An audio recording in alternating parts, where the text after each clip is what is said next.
the Juzear Butterfly 61T. Let's talk about it.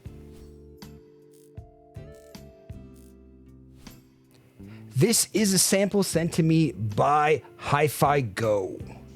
This is an IEM that wasn't really on my radar, but after having listened to it and hear it, I can tell you that it is extremely impressive, and I'm excited to talk to you guys about it today. Let's start by talking about the build quality. Now, the shell of this is a little bit large. It does fit me very well, and I like this fit. It fits snug in my ear, and I enjoy it. You can tell it is a little bit wider and taller than the Awfoo Magic 1. Now, its nozzle does have that nice little lip, so it is easy to fit ear tips on it. It does have a little bit of a wing at the end, which makes it so it feels like it breathes well in my ear. I like the shell of this IEM, and I think it's a beautiful shell. I know there's been some haters on it, but I think its shell is basically perfect, and I enjoy it a lot. Its cable is also really nice. Like, if you look at it, it's supple. I think it's the same cable that was used on the CKL VX41D or whatever that one's called. And it is a nice cable. It feels supple in hand. It's a nice 4-wire cable. It looks and has a nice feeling and look to it. It's easy to manage and it lays flat. It can come in a 4.4 and a 3.5. It is not swappable, but it's a great cable and I like it a great deal. The case is cute. It's small. It fits the theme. I like it. I have no problems with it. It has a nice little Juzear logo on it. I mean, nothing too fancy about it, but I think a small, manageable case is nice. It has a good selection of ear tips. Now, the overall sound of the Juzear 61T, how would I describe it? Natural, rich bass, slightly recessed mids, and its highs are a little bit not to my liking. This is a great IEM for its price, for its packaging, for its shell design. I really like it. I want to take a few moments and really compare it to some of the other IEMs in the market. And I think for some of you, this could be a really good value set. I always try to be careful when I recommend IEMs because sometimes it's a lot of money. I think $200 is about the sweet point where you can get a nice sounding IEM that's well packaged. This is one of those IEMs. I am excited about this IEM, and I do want to temper my excitement with you guys today, and I do want to compare it to many other IEMs in the market that I've recently reviewed on channel and that I have been around. Let's start by looking at the graph of the Juzear 61T Butterfly. Has pretty good channel matching. It is really close to my target.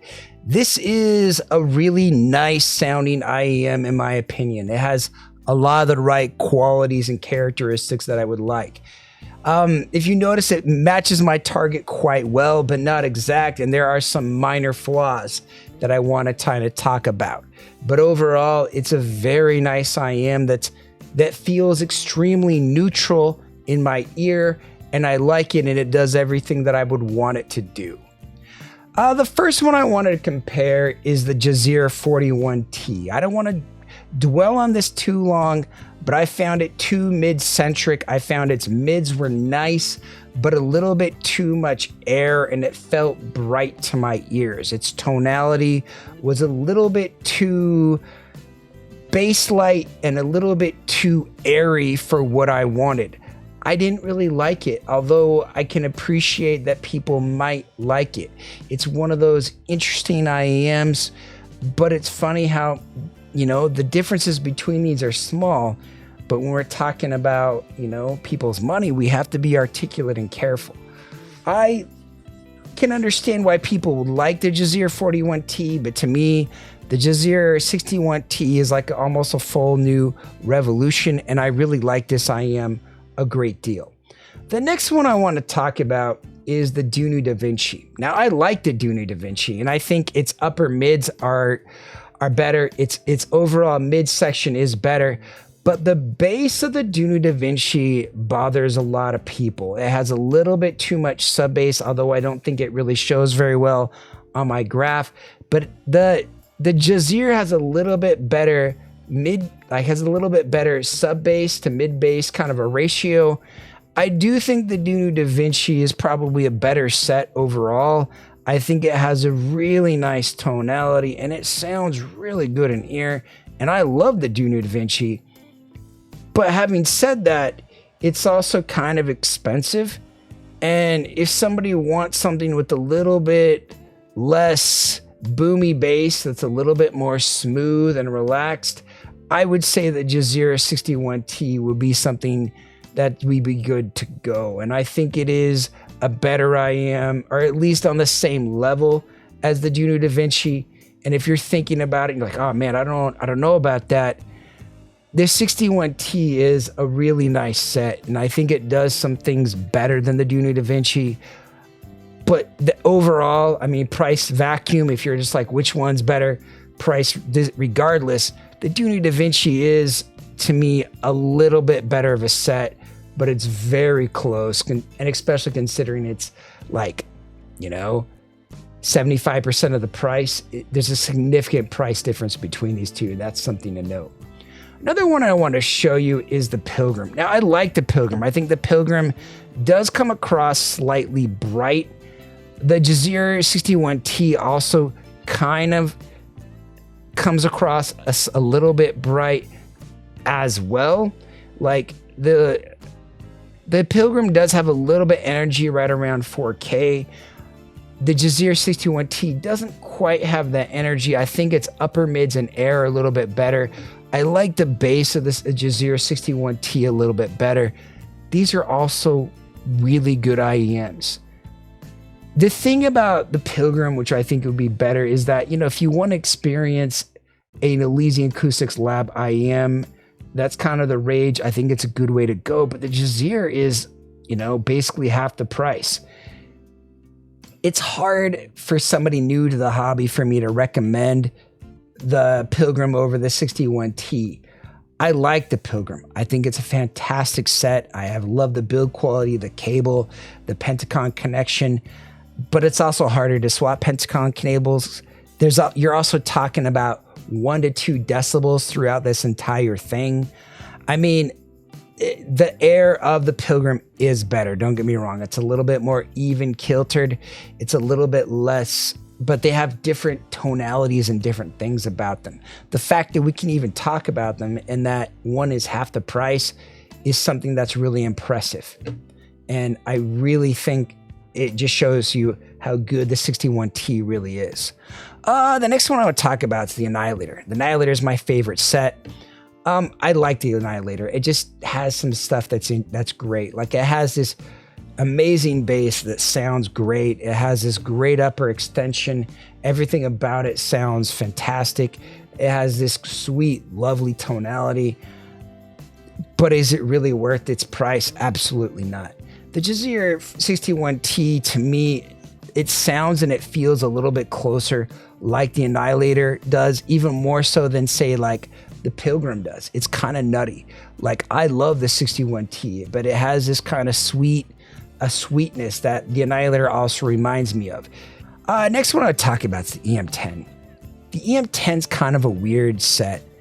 It's interesting to me. Like, it has this dark, rich bass tonality. Like, if we normalize this at, say, 440, just to look at it, you can notice that, like, the bass presence of the EM10 does look a little bit more enhanced.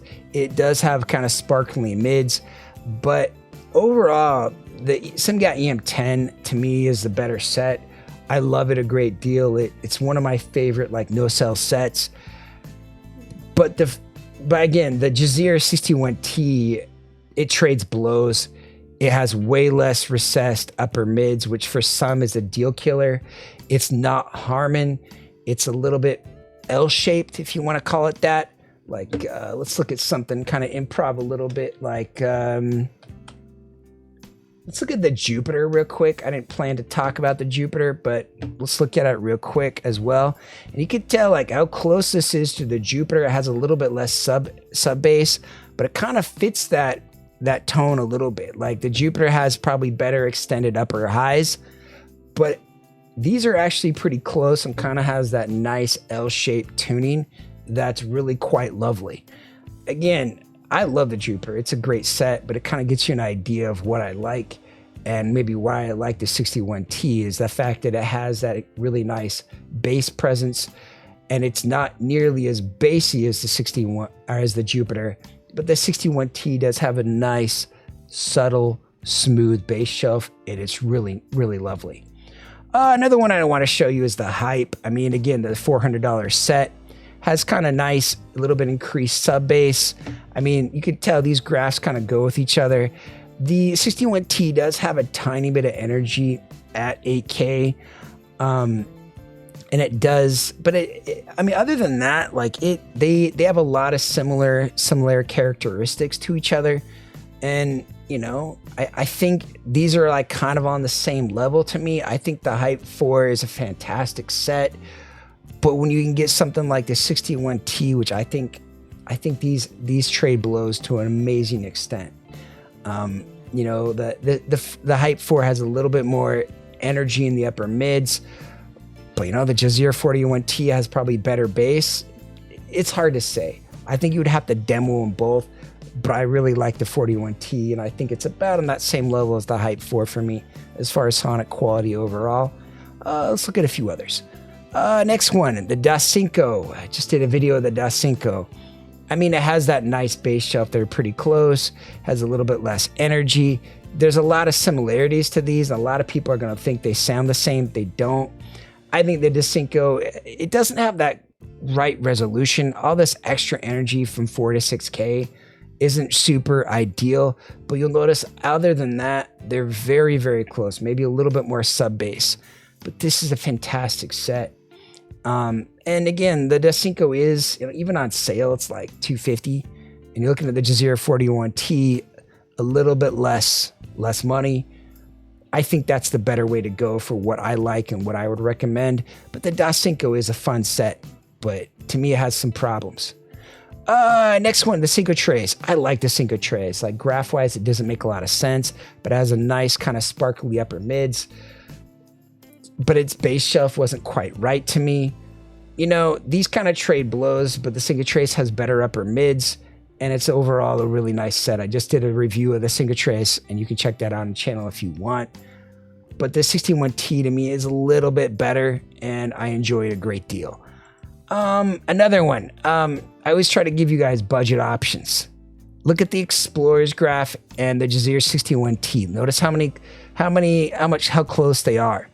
Like from 5K up, I honestly think the Explorer is absolutely fantastic. Like the only real problem I have with the Explorer is this 2 to 3K energy just needs to be tapped up just a little bit. And the Explorer is by far a better set.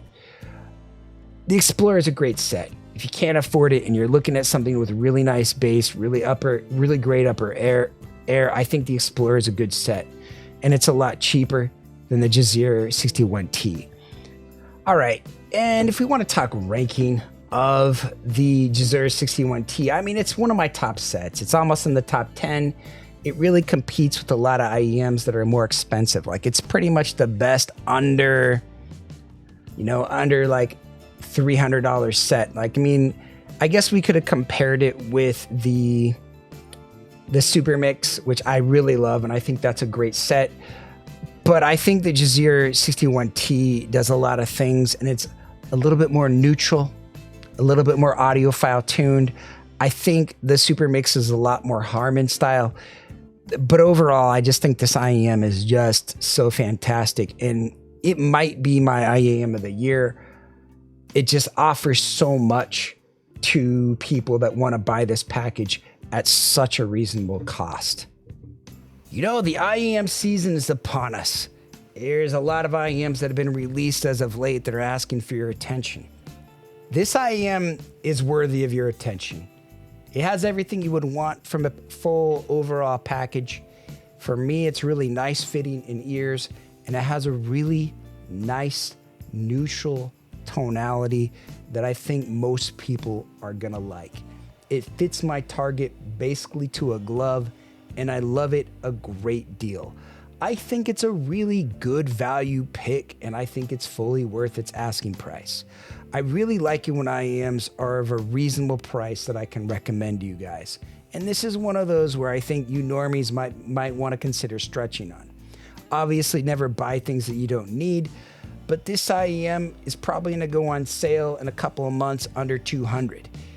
I really think this could be the IEM to beat. I really think any hype that you've heard about this IEM is fully worthy. I think it competes with IEMs that are much more expensive, and it's just a lovely set overall. It's not perfect. It's not the greatest IEM ever, and I do think we might get IEMs that will beat this, that it might be cheaper soon. But it's a lovely set that I have no problems recommending, and that I personally absolutely love. Thanks for watching. If you guys have any questions, leave them in the comments below. You're still here. It's over. Go home. Go watch another IEM video. It's done. That's the entire video. What more do you want?